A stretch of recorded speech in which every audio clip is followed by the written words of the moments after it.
to turn to somebody and shake fists.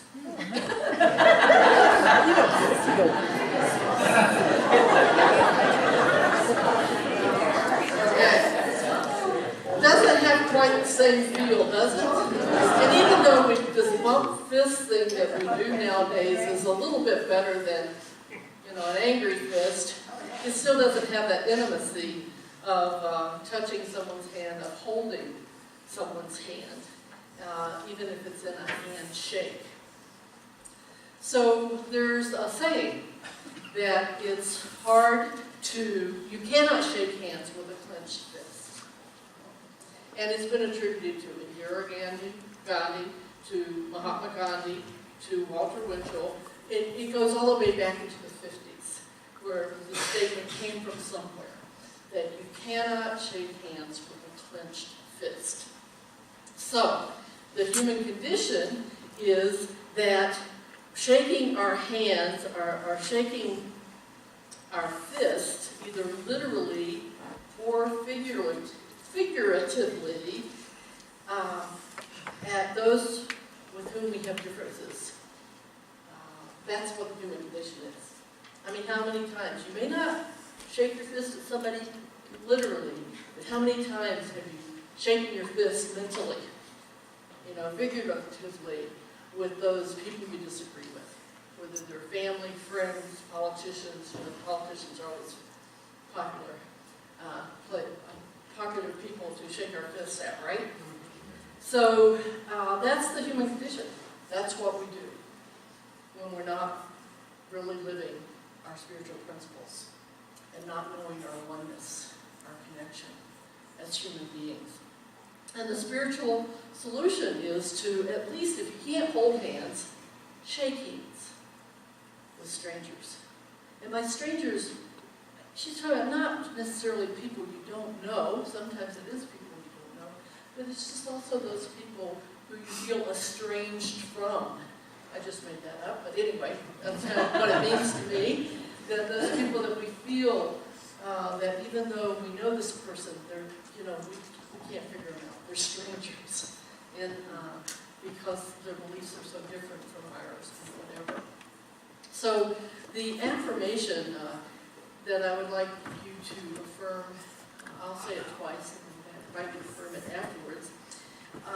I go beyond who I have been and who I ever imagined myself to be. I go beyond who I have been and who I ever imagined myself to be. Together, I go beyond who I have been and who I ever imagined myself to be. This one's easy. I shake hands. With strangers. Okay.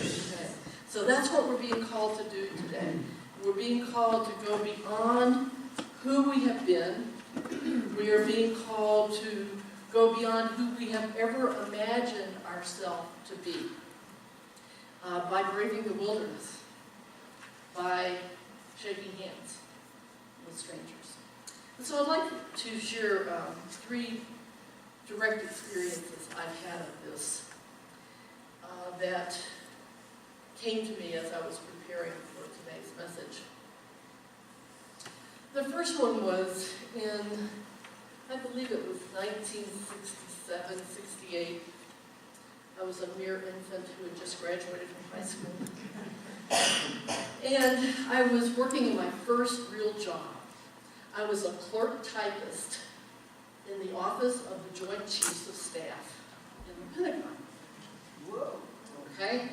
And I noticed one morning on the Secretary of Defense's daily schedule that the President of the United States was visiting with him in his office. And so I thought, well, I want to go at least see him, right?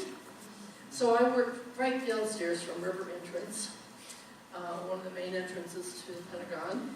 And so I went at the time that on the schedule said that he would be departing, and I stood right next to the stairway so that I could see Richard Nixon. And so President Nixon, and I think it was, just Secretary of Defense at the time, came down the stairs, and all of a sudden I just had this impulse to reach out my hand, to shake his hand. And so I did. I dared to go beyond what I'd ever done before, and I reached out my hand, and he shook my hand, looked me in the eye, and said, "Good morning." You know, I was thrilled. I was absolutely thrilled that I had had an opportunity to shake hands with, make eye contact with, and be greeted by a president of the United States. And notwithstanding the fact that he's the only president of the United States that's been impeached in my lifetime, I don't have that diminishes the fact, because, you know, it's a position. It's a position. And so, so I dared to brave the wilderness. I dared to reach out beyond what anybody else was doing. And there were all these people around with lots of stars on their shoulders and all this stuff. But I was the one. And then once I did it, all these other people did it. But you know, I started it. And so I felt really good about that. The next experience I'd like to share with you was happened in October of 1994. And to say that my mother and I weren't close would be kind of understating things. My mother and I had a very difficult relationship. And we were not only not close, we just really didn't do well in each other's company. It's not something I'm proud of, but that's just the way it was. And in June of that year, she had been diagnosed with stage 4 liver cancer. And I was told by her doctor in North Carolina that although she was coming out, she wanted to come back to New Mexico, where she had lived for a few years when we first moved out here, that she wouldn't be with me anymore. And so she came out, and here we are. I've always sworn I would never take care of my mother. You know, it's not something I heard her my whole life talk about taking care of her parents and what a burden it was. And so I certainly wasn't going to get myself in that situation. Only I did. And when the hospice people here said that she had maybe 5 weeks to live, and she couldn't stay at the place where I'd arranged for her to stay because she wasn't ambulatory, I brought her in, and I literally moved my furniture and my mother into my new condo in Santa Fe. And for 10 weeks, I midwifed her in this birth that we call death. And during that time, I held her hand. Okay? It just had, and she was no longer a stranger to me. You know, we healed everything that had ever been a barrier between us. And we didn't do it with specific words of apology or making amends or anything like that. We did it by holding each other's hands and by loving each other. And it was the first time in my life that I was ever affirmed by my mother. And the way she affirmed me was I would hear her talking to my brother and to some of her sisters and her brother, and she would say to them, "Wow, you, Lynn," they called me Lynn, "Lynn, you just wouldn't believe how wonderful Lynn is." You wouldn't believe it. No. And how she's just taking such wonderful care of me, and I never saw this in her before. What a wonderful, loving daughter she is. Okay? So I was affirmed by my mother for the first time in my life. And I also realized later that I loved her unconditionally. For maybe the first time in my life that I had ever loved anyone unconditionally. Because I had nothing more I could ask of her. You know, all I could do was love her. And so I held my mother's hands, and we healed. And also, we went beyond healing, because what she left me, her legacy, was that in that dying process, she prepared me for the ministry. Because 2 months later, I was a minister at Unity Santa Fe. And she prepared me for that. in a way that books or classes or anything, could not have done. She gave me an opportunity to be with someone in the dying process. She gave me an opportunity to see beyond differences and to just love. Then, last week, or week before last, on October 25th, when I heard of Father Thomas Keating's passing, I had the opportunity to fondly remember meeting him. And the situation was that our Unity South Central region had our conference in Austin, Texas, at the same retreat center where Father Keating was there with his gathering of contemplative outreach folks. And so I thought that was pretty cool that he was on the rounds with us and whatever. And so on the last day of their gathering, I was in line with my colleague Sharon Connors, and Father Keating was right behind us in the buffet line, And so we got our food and everything, and Sharon and I walked over, we sat our food down, and Sharon said to me, "Shall we ask Father Keating to join us?" And I was like, "Oh, Father Keating, sure, why not?" And so she said, "Well, come on." Oh my God, I have to go do it. What if he says no? I don't know what I thought. Anyway, the two of us walked up to Father Keating and asked him if he would like to join us for lunch, and he said he'd be delighted. And so I had this wonderful opportunity to be in the presence of, I can't describe his presence, a gentleness, a gentle spiritual presence. And he was so humble and so genuine, so down to earth. And so during that lunch, and then he and I walked back to our respective quarters together after lunch, and we talked about how, he was telling me about how, there was so much demand. He said, "I need to retire, but there's all these people want me to go, all these places, so I don't have time to retire." And so I thought, wow, what a blessing. And I didn't have the boldness to have done that, but because Sharon did, and she dragged me along, I had the opportunity, to shake hands with this wonderful, wonderful co-founder of the Contemplative Outreach Movement.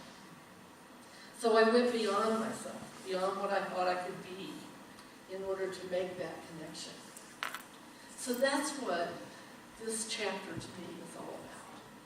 It's about realizing that no matter whether it's my mother, a president of the United States, a real well-known and respected spiritual leader, we all have this humanity and this oneness, regardless of status or whatever.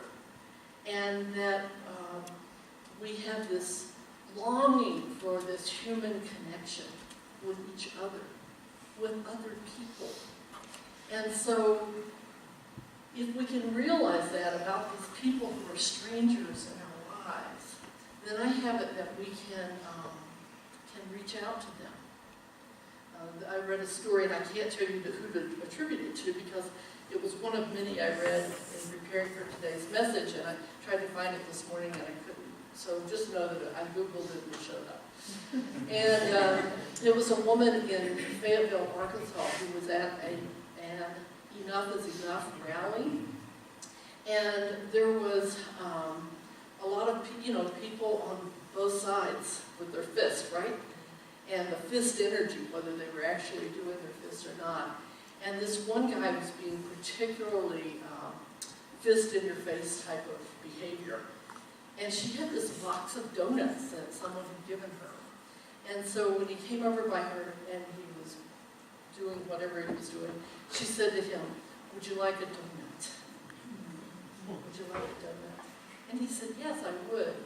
And they shared a donut together. And in that sharing of the donut, their differences didn't, they disappeared, they dissolved. So even though they then went back to their different positions, I have it that there was a shift in energy between them that perhaps even permeated the entire gathering on some level. So, wow.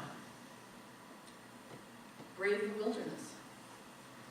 Dare to reach out, to shake hands, either literally or figuratively, or to hold hands with a stranger, someone who sees things differently than you. And in unity, it's all about not trying to change the other person, not trying to not making the other person wrong, but just knowing that we're seeing things differently. We have a different perspective, and accepting people as they are, while braving the wilderness by standing in the truth and the light of our own being. And so I celebrate that we go forth from here, braving the wilderness, shaking hands with strangers, and closing that gap. And there's one other thing I have to say. Here I was winding it all up. It was interesting. There was one quote I read, and it was a woman who was describing this particular chapter of Brene Brown's book. And she said that she talked about, Brene Brown was talking about our shared humanity. And I thought, really? I thought it was our shared oneness. And I thought, isn't that interesting? Because my whole thing when it was talking about that inextricable human connection, and I thought it was our spirituality. So whichever it is for us, whether it's our shared humanity, our shared oneness, if we can really get that we really are one, and that we have this shared human longing for connection, and to be willing to be so brave as to foster that connection with people who we see as strangers, then I know that we are making a difference. We are raising consciousness, transforming lives, and healing the planet. And I say, good for us. You go, girl. You go, guy. Yay. And let's begin doing that right now in a time of fear.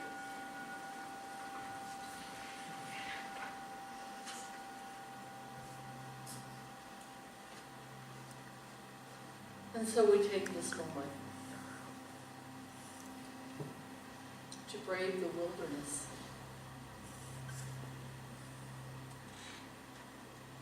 to turn within, where we are truly alone and yet not alone.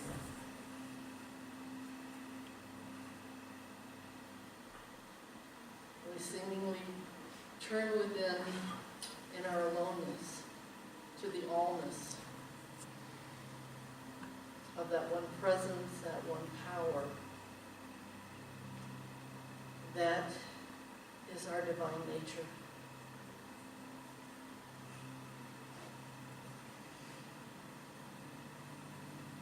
We turn within to this one presence, this one power,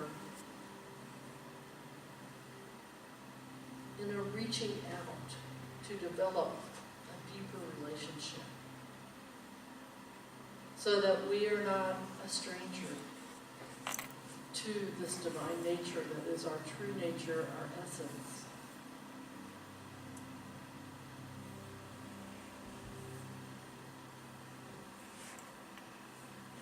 We can never be a stranger to it. Although in our humanness, we can make it a stranger to us. And so it is in prayer and meditation that we deepen this relationship. We deepen this relationship by spending time practicing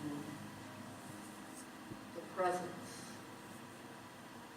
of this one presence, this one power.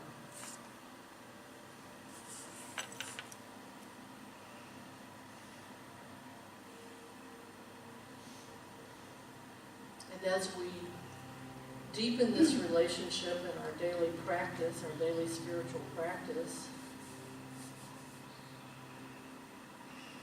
we are strengthening a foundation based on this relationship. So that this relationship can nourish, support, and inspire us to go beyond who we have been, to go beyond who we ever thought we could be. It is this presence, this power that is in each and every one of us. This presence, this power, this divine nature that is in every stranger.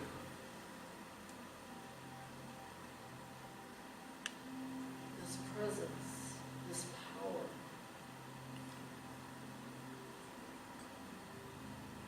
is who we really are.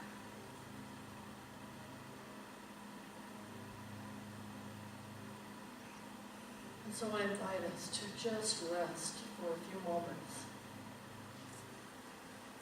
in this communion with our divinity, allowing it to dissolve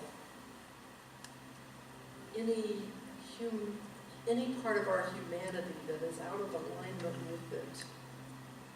You allow it to dissolve that into the nothingness from which it came, in the silence.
And as we gently bring our attention back to this time and place, I invite each one of us to allow our hearts to fill with gratitude for taking this how-to of prayer and meditation and allowing its results to show up in the world as we make eye contact and greet the cashier in the grocery store, the waiter or waitress in the restaurant. As we shake hands with our eyes, or hold hands with our eyes for people we pass in the stores or on the street.